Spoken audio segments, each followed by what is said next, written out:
hold down the button. Beep, beep, beep. So I actually have control over a few different ways I can manipulate the button, right? I can press it very shortly, small, short pulses, or I can do long pulses as well. Beep. So that is how I think these Fourier transformations come into play. And there's this really cool image here on this website that I found that kind of shows what I was trying to describe, probably better than I was explaining it. So you can kind of see with the box that goes up and over, like how you might beep pulsing it, right? And this is going to be really important because I think this is going to be the secret to how they're entangling the plane. How are they actually connecting the plane in the video to the other location? That's probably the big national security secret. Parametric studies for dense plasma focus for fusion space propulsion. And the author is this guy, C.L. Likius. But of course, Frank Mead is on the paper, right? He's on all of them. I would really, really love to get a list of all the Frank Mead papers because once I started realizing that this dense plasma focus is basically the baseline of technology, I found a bunch of papers about it. Like clearly they were working on this through the 90s and the 2000s and figuring out how to make it even better and better and better. A coaxial electrode system known as the dense plasma focus is investigated as a possible space propulsion concept. A large potential difference between the electrodes ionizes the gaseous fusion fuel and forms an annular plasma sheath. This plasma sheath then propagates down the length of the anode, entraining additional fuel along the way. The rundown phase is analyzed by solving the momentum equation using this snowplow model. At the end of the anode, magnetohydrodynamic instabilities cause the sheath to collapse into a hot, highly dense plasma where fusion events occur. Fusion reaction products, as well as unreacted fuel, can then be used to produce thrust. It is also possible to use the reaction process to heat hydrogen propellant in order to produce more thrust. An open-ended coolant cycle might be used in order to avoid the necessity for large radiators.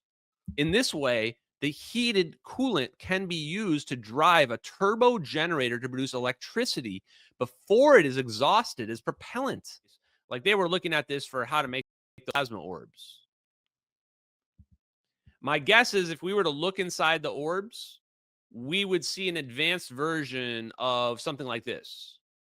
They probably have been able to turn this into something that's very small. And what we would be looking at would be like a toolbox. So probably what happened was Frank Mead got together all these guys, Eric Davis, Friedwart Winterberg, people like John Kramer, Hal Puthoff, all these guys got together and they started figuring all this stuff out because they were geniuses. And where do they build it? Where are they building this? They're not building that at the Air Force. They're building that at Lockheed Martin's secret labs. That's where they're building that kind of thing, right? They're building that and testing that at Wright-Patterson Air Force Base. And Lockheed Martin's the one that's building it, but Lockheed Martin's literally paying those engineers to build components of it. And some of them probably to put it together, right? That's where that kind of stuff is happening. Yeah, Skunk Works, things like that, right? That's where it's happening. And the UFO thing is the perfect cover. The UFO thing is the perfect cover because what are we reading? There's no exotic physics in these papers, but the concepts they're explaining are gravity waves. When he's explaining this pulse laser concept, that's exactly what Charles, what was his name? Chance. That's what he was saying, is that it's this like energy difference that causes the gravity waves. You create this pulse and you have it go away, and you put this pulse in place, and then that's what causes the gravity waves. Why are we building stupid fusion reactors that are attached to the ground? Why aren't we using the movement of an object to cause fusion to happen? That's so much smarter. And the perfect propulsion, this perfect momentum where it's just sailing along, Just the lasers just shooting forward, boom, boom, boom, and just sailing along. That's also genius. Ions come to thermal equilibrium inside the pinch, allowing the use of Maxwellian reaction rate parameters. So basically, they're saying that they can use the Maxwell Maxwell-Boseman distribution to figure out when fusion is going to happen. So they're like, we can basically just using the Z pinch, we can basically just make standard fusion occur, just because of we're doing this. This is again 1991. Materials will be developed that can withstand temperatures much higher than currently possible. This would be necessary in the turbine and in the walls of the mixing chambers. I think they got around this problem because they created a thermoelectric generator that keeps the temperature stable. So one of the problems with fusion is you're going to have this excess heat that you have to worry about, right? You don't want your things to get too hot. Ideally, you want your thing to be as cold as possible for quantum effects. So what do? You create a thermoelectric converter, turns heat into electricity. That's exactly what you want. I'll take that heat. We turn it into electricity, right? That's what you want. That's how I think they fix some of the instability problems. In fact, I have another paper we're going to look at here just briefly that talks about correcting the instabilities.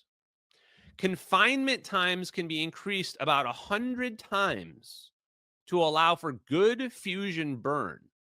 Since reaction rates are determined by plasma temperature, longer confinement times allow for more fuel to be burned. So they basically broke through the barrier on confinement time.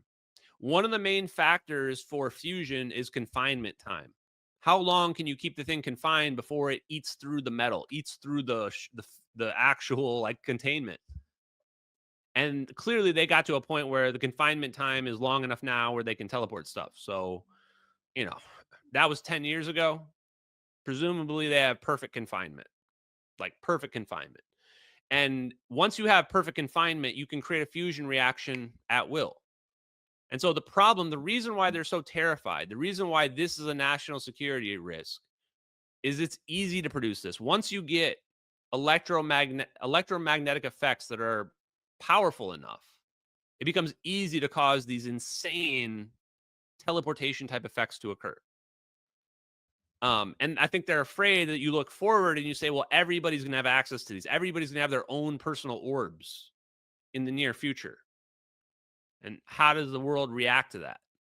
How do we survive that? And new tonight, it could now be months before Milwaukee County Judge Hannah Dugan faces trial. Dugan is accused of helping an undocumented immigrant evade immigration officials. Okay, at this point, everyone knows who Judge Hannah Dugan is. She's the judge that was arrested by the FBI for helping an illegal immigrant evade ICE. And the trial right now is at a standstill, whether or not to push forward and prosecute Judge Hannah Dugan for criminal actions. Well, another judge has chimed in. Tonight, a federal magistrate recommends the obstruction case against Milwaukee County Circuit Judge Hannah Dugan move forward. And Judge Hannah